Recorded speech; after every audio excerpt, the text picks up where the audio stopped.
नमस्ते, मैं हूँ आचार्य प्रतिष्ठा। खर्राटों की प्रॉब्लम, जिसको हम अंग्रेज़ी में कहते हैं स्नोरिंग, ये एक ऐसी समस्या है जो इंसान का स्वास्थ्य तो खराब करती करती है, उसके रिश्तों को भी खराब करती है।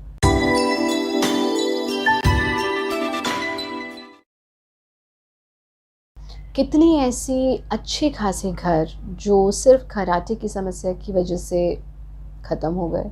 पति-पत्नी अलग कमरों में सोना शुरू करते हैं और फिर वो बढ़ते-बढ़ते अलग तक हो जाते हैं।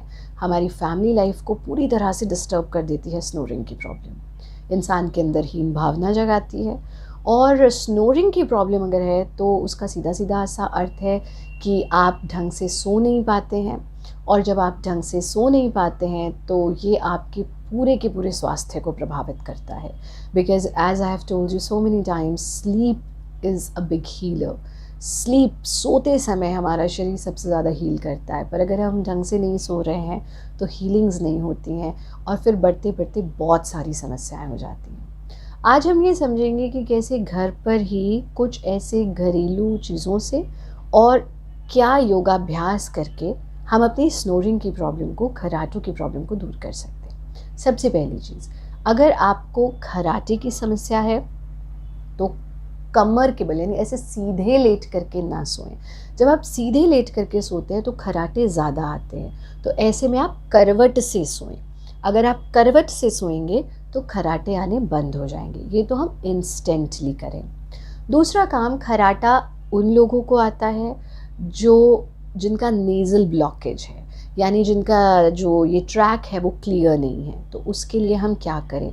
उसके लिए हम नियमित रूप से विरेचन गति का अभ्यास करें। विरेचन गति में हम सीधे खड़े होते हैं या बैठ जाते हैं और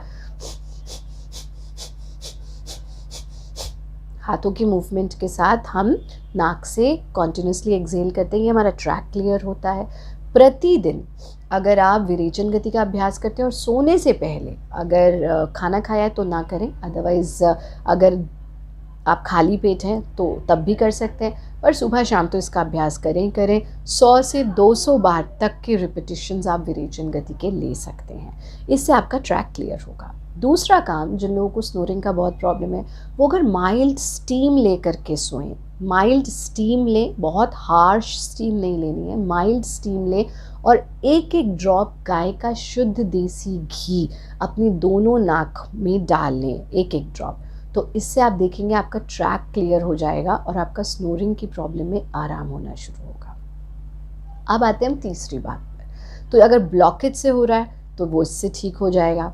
तीसरा, जो लोग ओवरवेट होते हैं उनको भी स्नोरिंग का प्रॉब्लम होता है, तो अपने वज़न को मेंटेन करें।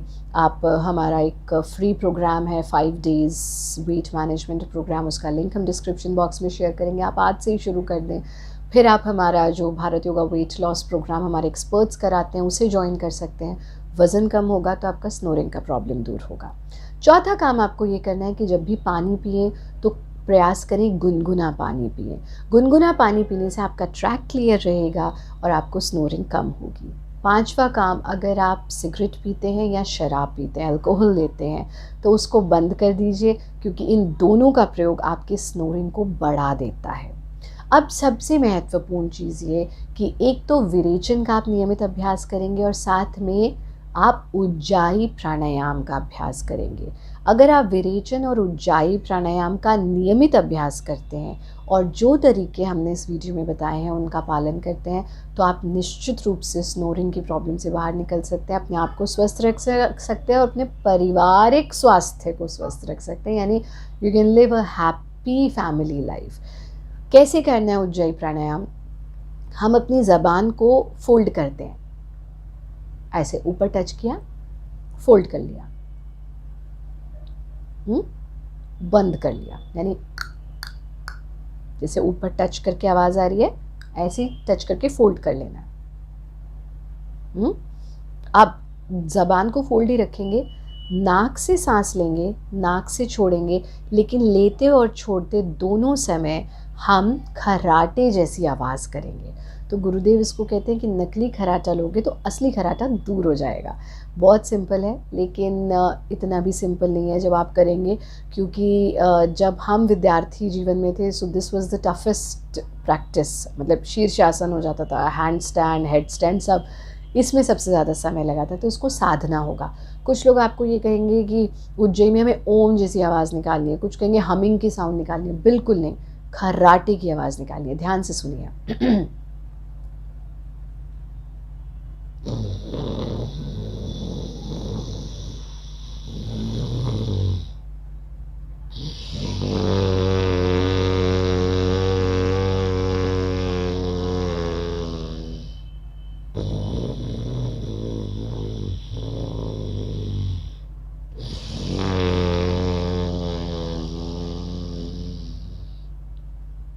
देखा आपने, सांस लेते हुए भी वो आवाज़ थी, सांस छोड़ते हुए भी थी, लेकिन हर बार हम नाक से ही सांस ले रहे और छोड़ रहे थे। और इस आवाज़ में आपको फील होगा जैसे हवा नाक से गई और पीछे पूरे गले को टच करते हुए अंदर जा रही है, इसे टच करते हुए बाहर आ रही है। अब जब आप इसका अभ्यास करेंगे, अगर आपको स्नोरिंग का प्रॉब्लम है, आपको बलगम जैसा या कुछ वेस्ट ऐसा लगेगा कि मैं उसको स्पिट कर दूँ, तो रुकिए, उसको स्पिट करिए, बाहर थूक दीजिए, फिर से दोबारा शुरू कीजिए। उस वेस्ट को अंदर नहीं रखना है। ये जब आप रोज़ करेंगे तो आपका मल निकलना शुरू हो जाएगा और आपकी खराटे की प्रॉब्लम दूर हो जाएगी। तो ये आसान से 6 या 7 चीज़ें आपको करनी है और आप इतनी बड़ी समस्या से दूर रह सकते हैं। लोग पता नहीं नाक पर स्ट्रिप्स लगा के सोते हैं, कुछ करते हैं, वो सब ऑपरेट तक करा लेते हैं लोग। उसकी आवश्यकता नहीं है। ये आसान से काम करें, आपकी खराटों की प्रॉब्लम दूर हो जाएगी।